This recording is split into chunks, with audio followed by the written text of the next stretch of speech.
नमस्कार दोस्तों, इस वीडियो में राजनीतिक विज्ञान के टॉप 30 सवाल को डिस्कस करेंगे केवल एक वीडियो में।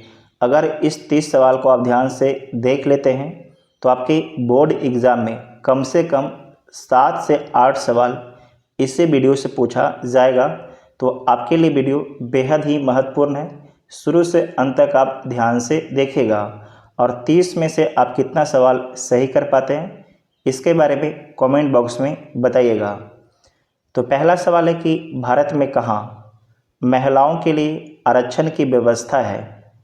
तो महिलाओं के लिए आरक्षण की व्यवस्था पंचायती राज में किया गया है और बिहार में 50% आरक्षण दिया गया है महिलाओं को। निम्नलिखित व्यक्तियों में कौन लोकतंत्र में रंग भेद के विरोधी नहीं थे।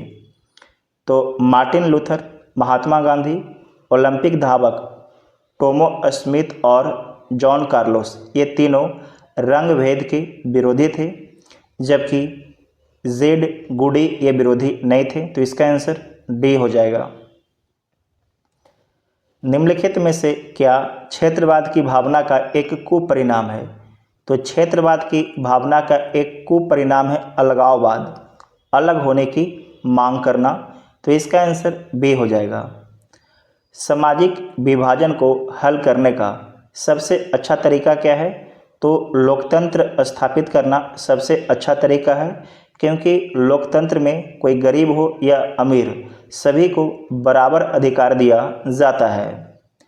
दल बदल कानून निम्नलिखित में से किस पर लागू होता है। तो दल बदल कानून सांसदों और विधायकों पर लागू होता है।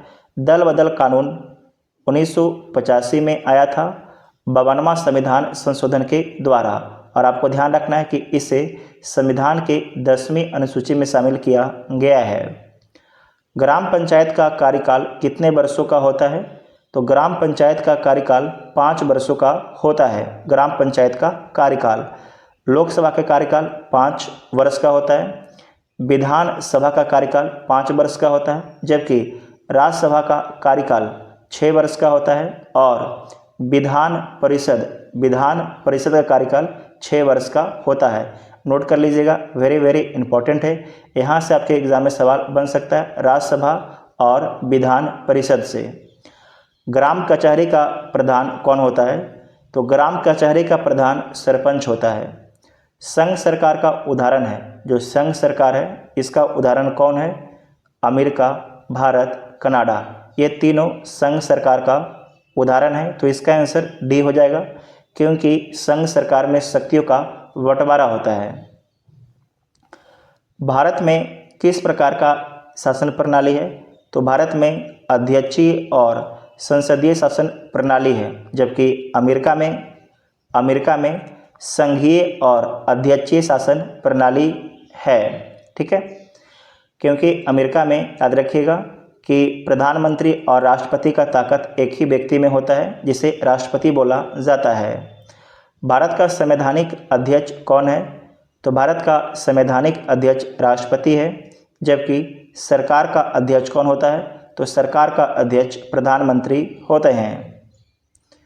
स्थानीय स्वशासन राज्य के नीति निर्देशक सिद्धांतों के किस अनुच्छेद में है। तो ये आपके अनुच्छेद 40 में है। अनुच्छेद 40 में है। पंचायती राज प्रणाली की शुरुआत कहाँ हुई थी। तो पहली बार पंचायती राज प्रणाली की शुरुआत राजस्थान में हुआ था, और ये कब शुरू हुआ था। 2 अक्टूबर 1959 में, और इसका उद्घाटन उस समय के प्रधानमंत्री जवाहरलाल नेहरू के द्वारा किया गया था। भारत के संविधान सभा का गठन कब हुआ था। तो भारत के संविधान सभा का गठन 1946 में हुआ था, 9 दिसंबर 1946 को, और इसके पहले अस्थायी अध्यक्ष थे सच्चिदानंद सिन्हा, जबकि पहले अस्थायी अध्यक्ष बनते हैं 11 दिसंबर 1946 को जवाहरलाल नेहरू बनते हैं। संविधान की 11वीं अनुसूची का संबंध किससे है। तो संविधान की 11वीं अनुसूची का संबंध ग्राम पंचायत से है, जबकि 12वीं अनुसूची का संबंध नगर पालिका से है, और 10वीं अनुसूची का संबंध दल बदल कानून से है। सोवियत संघ का विघटन कब हुआ था? तो सोवियत संघ का विघटन 1991 में हुआ था और उसके बाद सोवियत संघ का स्थान रूस लेता है और सोवियत संघ 15 भागों में विभाजित हो जाता है 1991 में। इतना ध्यान में रखिएगा। वर्ष 1975 भारतीय राजनीति में किस लिए जाना जाता है? तो 1975 में देश में आपातकाल लागू किया गया था इंदिरा गांधी जी के द्वारा। कब लागू किया गया था? 25 जून 1975 को। और ये आपातकाल लगभग 18 महीने चला था 1977 की शुरुआत तक। राजनीतिक दलों की नींव सर्वप्रथम किस देश में पड़ी? तो राजनीतिक दलों की नींव सर्वप्रथम ब्रिटेन में पड़ता है। कहाँ पर? ब्रिटेन में। लोकतंत्र का प्राण किसे कहा जाता है? तो लोकतंत्र का प्राण किसे बोला जाता है? तो राजनीतिक दल को। ठीक है, वीवीआई कर लीजिएगा। लोकतंत्र का प्राण किसे कहा जाता है? तो राजनीतिक दल को लोकतंत्र का प्राण बोला जाता है। सूचना का अधिकार संबंधी कानून कब लागू और पारित हुआ? तो सूचना का अधिकार संबंधी कानून जो है 2005 में लागू भी होता है और 2005 में पारित भी होता है। तो इसका आंसर बी हो जाएगा। वर्तमान में भारत में कुल कितने राष्ट्रीय पार्टी है? तो वर्तमान में भारत में कुल 6 राष्ट्रीय पार्टी है। इसे मोस्ट वीवीआई कर लीजिएगा। एक बार हम बता देते हैं। बीजेपी भारतीय जनता पार्टी, उसके बाद कांग्रेस पार्टी, सुन लीजिए, कांग्रेस पार्टी। तीसरा हो जाएगा बहुजन समाज पार्टी। चौथा कम्युनिस्ट पार्टी ऑफ इंडिया। पांचवा नेशनल पीपल्स पार्टी। छठा आम आदमी पार्टी। तो छठा जो पार्टी बना है वो आम आदमी पार्टी बना है। ठीक है। बिहार में संपूर्ण क्रांति छात्र आंदोलन का नेतृत्व निम्नलिखित में से किसने किया? तो ये जयप्रकाश नारायण जी के द्वारा किया गया था। और आपको याद रखना है कि जो संपूर्ण क्रांति है ये बिहार में कब शुरू हुआ था? तो 5 जून 1974 में शुरू हुआ था और 1975 में देश में आपातकाल लागू किया गया था। तो इसका आंसर बी हो जाएगा। और इसी संपूर्ण क्रांति आंदोलन से लालू प्रसाद यादव, नीतीश कुमार जैसे नेता निकल के आए थे। ताड़ी विरोधी आंदोलन निम्न में से किस राज्य में शुरू किया गया? ताड़ी विरोधी आंदोलन ये शुरू किया गया है आंध्र प्रदेश राज्य में। आंध्र प्रदेश राज्य में जो क्लास में उपस्थित थे उन्हें पता होगा ताड़ी विरोधी आंदोलन क्या था। राज्यपाल की नियुक्ति कौन करता है? जो राज्यपाल है इसकी नियुक्ति कौन करता है? तो भारत के राष्ट्रपति राज्यपाल की नियुक्ति करते हैं। और जब तक राज्यपाल को राष्ट्रपति से प्रसाद मिलते रहता है तब तक पद पर रहते हैं।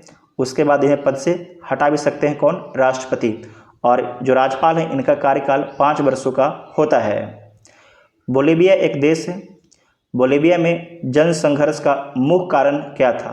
तो बोलीविया में जनसंघर्ष का सबसे मेन कारण था पानी की कीमत में वृद्धि। पानी की कीमत में वृद्धि। नेपाल में लोकतंत्र की स्थापना कब हुई थी? तो नेपाल में लोकतंत्र की स्थापना 2006 में हुआ था, जबकि नेपाल गणराज्य कब बना था? 2008 में। याद रखिएगा, लोकतंत्र की स्थापना 2006 में, जबकि गणराज्य बना 2008 में। भारत में वोट देने के लिए न्यूनतम आयु क्या है? तो भारत में वोट देने के लिए न्यूनतम आयु 18 वर्ष है। गणराज्य का मतलब होता है कि उस देश में राष्ट्रपति का चुनाव जनता करेगी, है ना। जैसे भारत में क्या है? गणराज्य है, क्योंकि जो भारत के राष्ट्रपति हैं उनकी चुनाव जनता करती है इनडायरेक्ट रूप से। किसने कहा था लोकतंत्र जनता का, जनता के द्वारा तथा जनता के लिए शासन है? किसने कहा था? यह बोला गया था अब्राहम लिंकन के द्वारा। अब्राहम लिंकन के द्वारा। भारत में किस तरह के लोकतंत्र की व्यवस्था है? तो भारत में अप्रत्यक्ष लोकतंत्र की व्यवस्था है। प्रत्यक्ष नहीं, अप्रत्यक्ष। लोकतंत्र की सफलता किस पर निर्भर करती है? तो लोकतंत्र की सफलता नागरिकों की विवेकपूर्ण सहभागिता पर निर्भर करती है। तो इसका आंसर सी हो जाएगा। और लास्ट सवाल है, कि भारत में लोकतंत्र की सफलता किस पर निर्भर करती है? अशिक्षा पर, गरीबी पर, बेरोजगारी, सभी पर। तो इसका आंसर डी हो जाएगा। अगर जिस देश में अशिक्षा ज़्यादा रहेगा, गरीबी ज़्यादा रहेगा, बेरोजगारी ज़्यादा रहेगा, लोकतंत्र वहाँ सफल नहीं हो पाएगा। लेकिन अगर शिक्षा बढ़िया है, गरीबी ना के बराबर है, बेरोजगारी ना के बराबर है, उस देश में लोकतंत्र बहुत ही अच्छे से काम करेगा। ठीक है। बाकी अपना ऑफलाइन क्लास है विपिन आर्ट्स क्लासेस, नवादा के पटेल नगर में। ठीक है, तो आप लोग ज्वाइन कर सकते हैं जो नवादा के आसपास रहते हैं। और कम से कम वीडियो को, आपसे मेरा रिक्वेस्ट है, आप लोग मेरे छोटे भाई बहन हैं, तो 5 ग्रुप में ज़रूर शेयर कीजिए। आपसे हाथ जोड़ के मेरा विनती है। ठीक है, थैंक यू।